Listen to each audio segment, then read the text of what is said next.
Bismillah ar-Rahman ar-Rahim. Excellency, Chao Beji, Vice Chair of the 12th NPC Foreign Affairs Committee, Excellency Mr. Yao Jing, Ambassador of the People's Republic of China, Ambassador Shah Mehmood, Chairman, Institute of Strategic Studies, Islamabad, Ambassador Azaz Ahmed Chaudhry, Director General of the Institute. Ladies and gentlemen, Assalamu alaikum and good afternoon.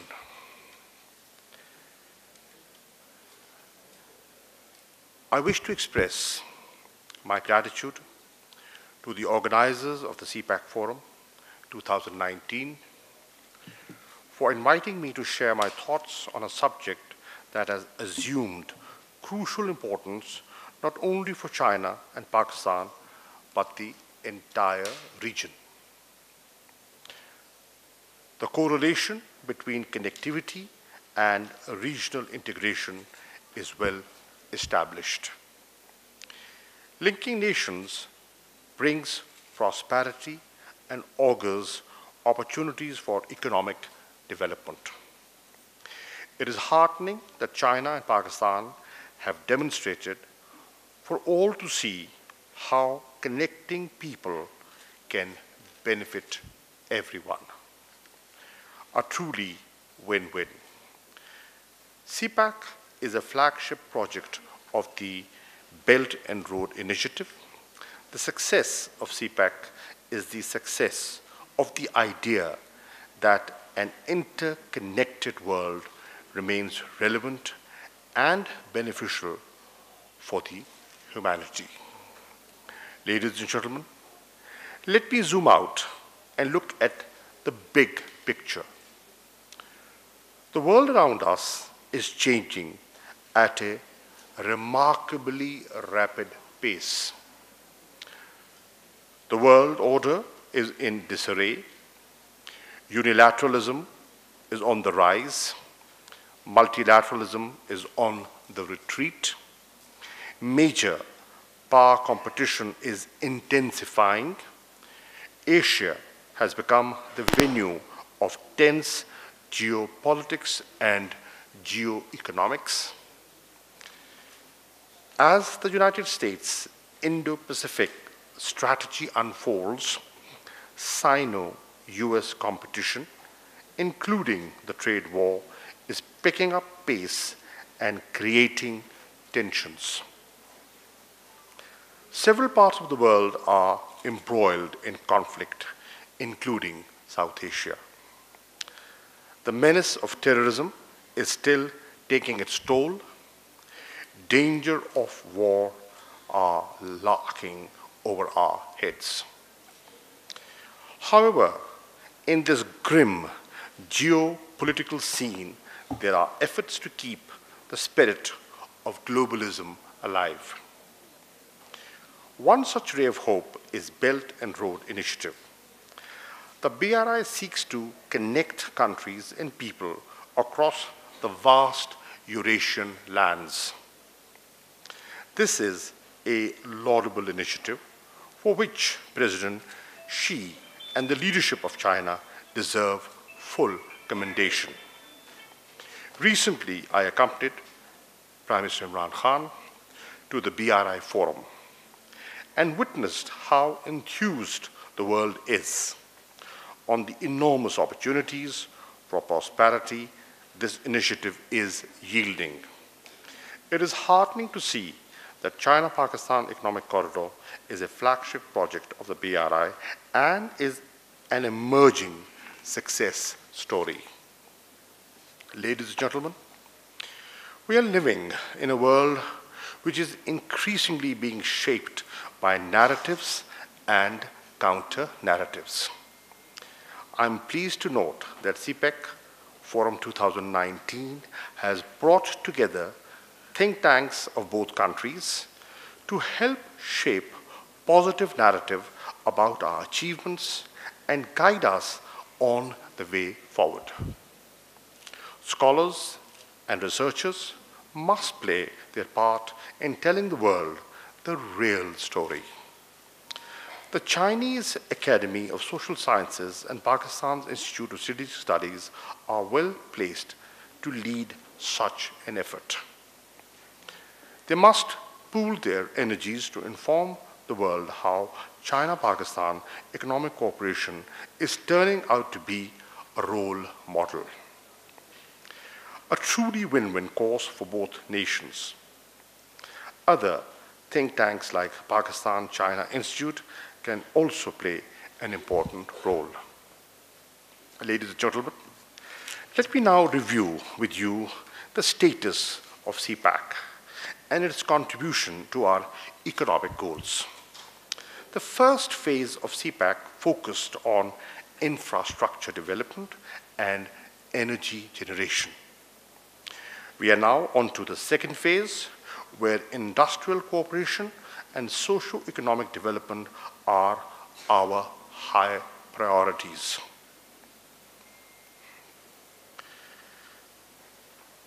We are working on economic zones which will facilitate industrial cooperation and joint ventures.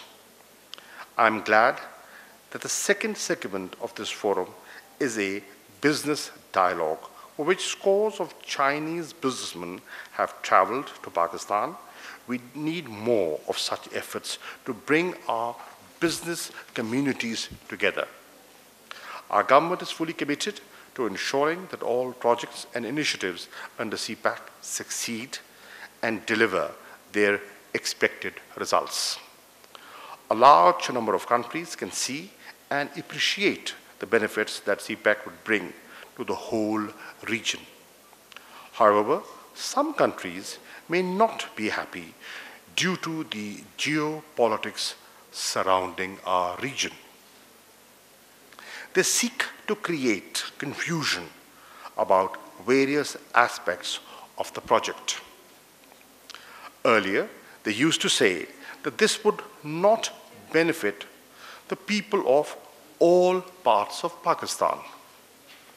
When this turned out to be untrue, they speculated that Pakistani labor force would not be optimally employed in these projects.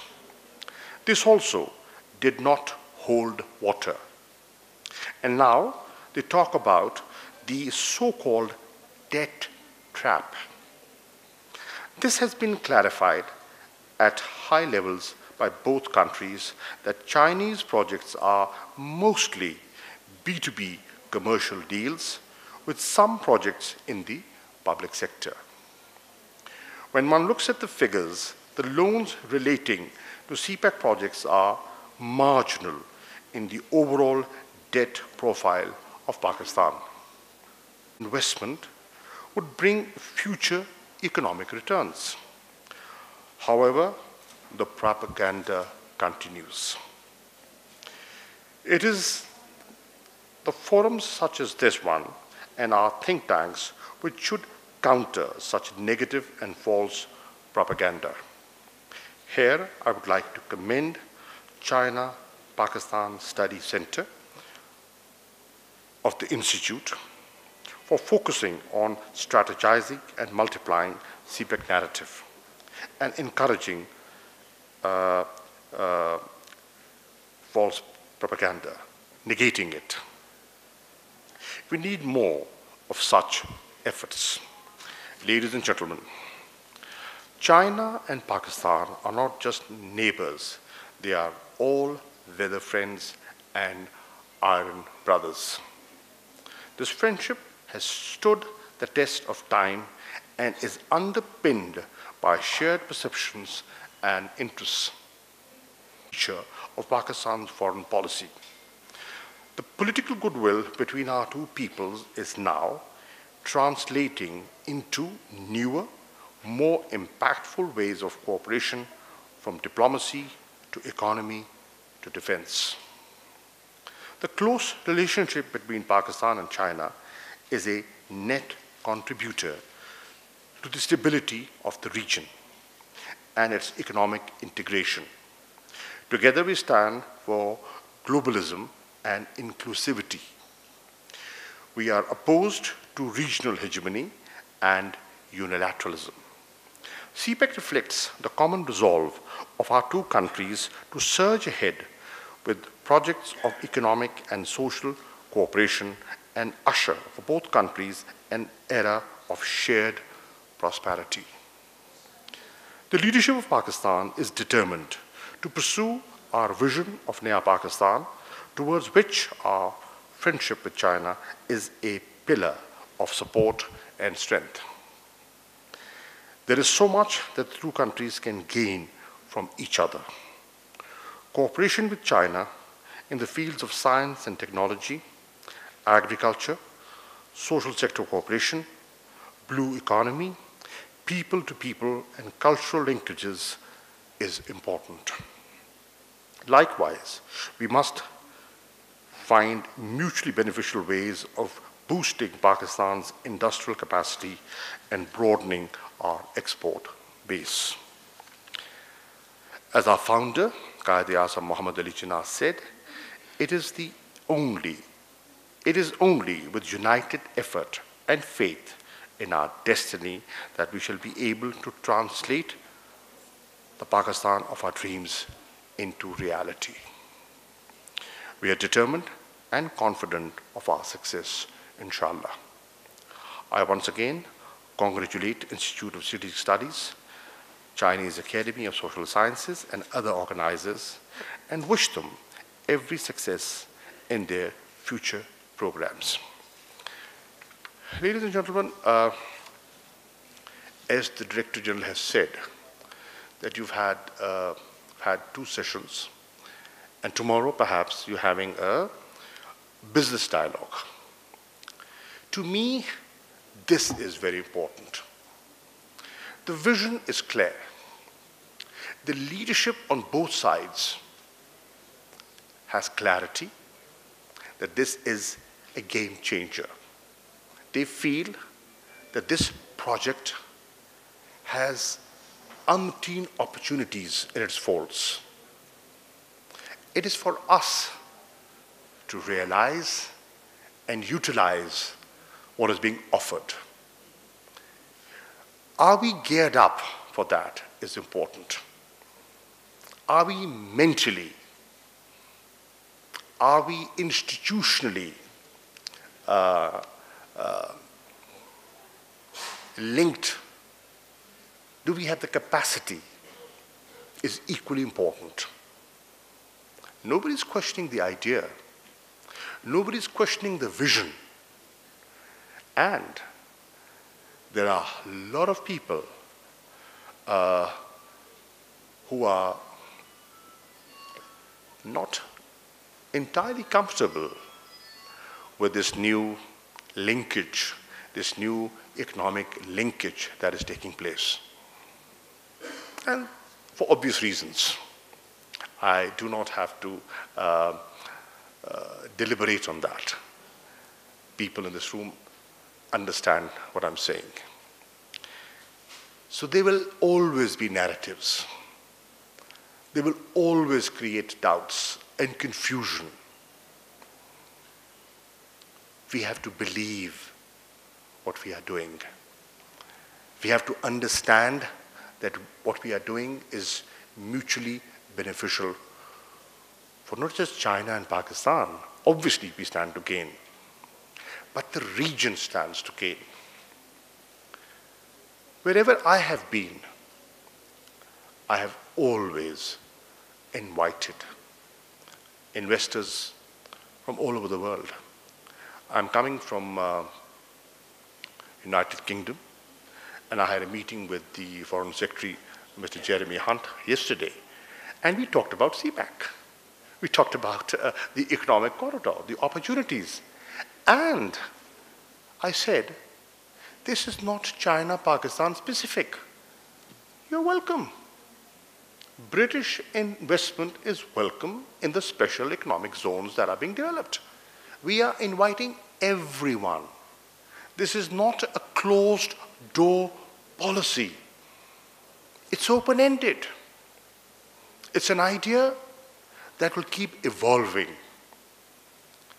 Let us give President Xi the credit for sowing the seed, for laying the foundation for the development, particularly of this backward region and backward areas, marginalized areas of Pakistan, Balochistan. You know, just imagine Gwadar becoming a hub of economic and trade activity. Look at the hidden opportunities for people of Balochistan in that. So, at the conceptual level, I see no issue. What we need to do is create linkages between businesses. And that is why I think the business dialogue that you're going to have tomorrow is extremely important. Ambassador, I say this because as a nation, for decades, we have been looking west. Mentally, we have always sort of looked west. What we are forgetting, that the world has already started looking east. When will we start looking east? That is the question that Pakistanis have to understand. The day you understand that, the day our business community understands that, you will get more and more visa applications from businessmen wanting to travel to China, wanting to explore the opportunities.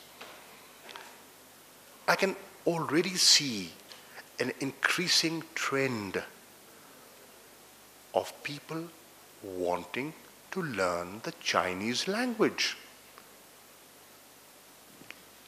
A decade ago, nobody was even thinking of that. A few decades ago, I mean, our relationship is far older than that. The Chinese-Pakistan relationship is a time-tested, old relationship. But nobody was talking of learning Chinese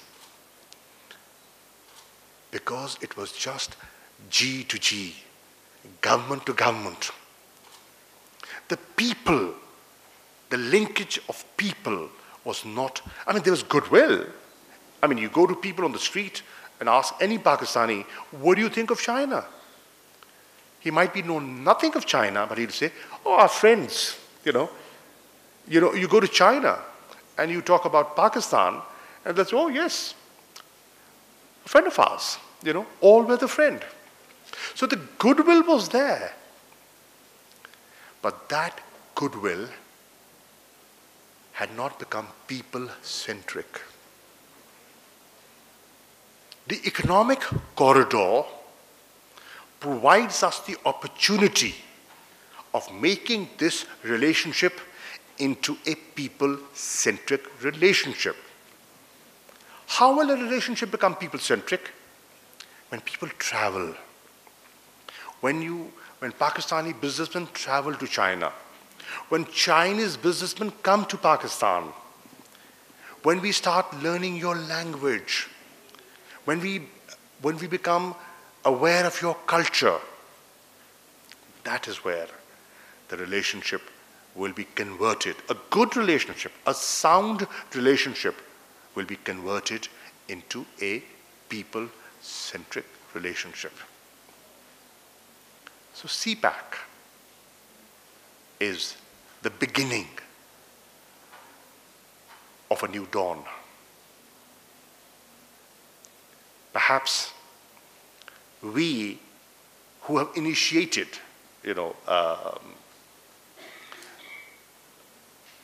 have fully not even understood the value and depth of CPEC. But I'm confident as time passes by And as opportunities come your way,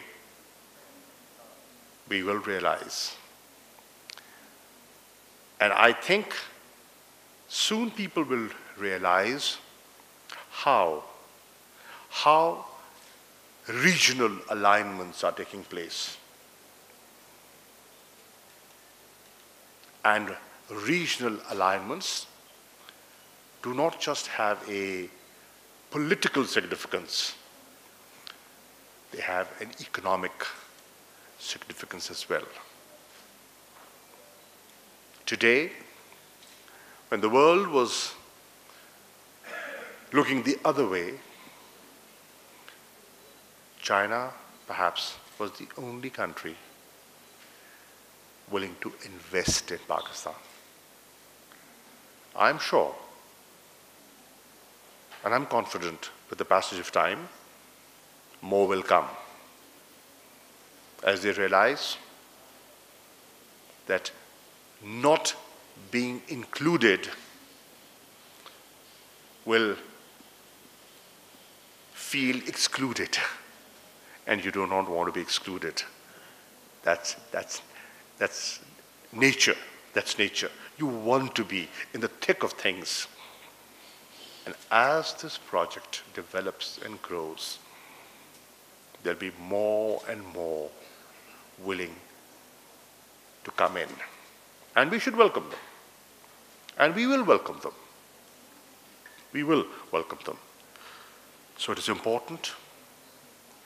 It is important, and such sittings are important, Mr. Chairman, to create awareness. This awareness, in my view, is still lacking. It is still lacking, despite the work that has been done in the last few years. It has not reached the level that it ought to. So that is an important, I think, value of such a sitting. I wish the organizers well, and thank you for participation. I welcome the Chinese friends who are visiting Pakistan.